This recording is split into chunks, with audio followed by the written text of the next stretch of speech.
কিন্তু মাংস ভালো দেখতে আছে এই মাংস খাইতো মজা আর একটা মাংস সাদা সাদা হয় না ওইটা একবার চলো এই যে এই মাংসটা ভালো যেটা কালো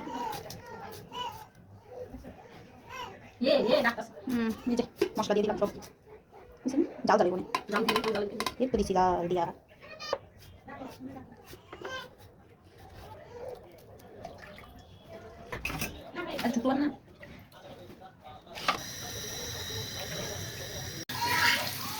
আলু ভাজা হয়ে গেছে মাংস দিয়ে দেয়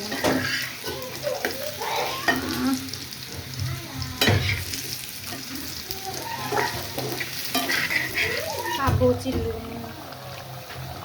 আলু দিয়ে রান্না তরকারি ভালো আছে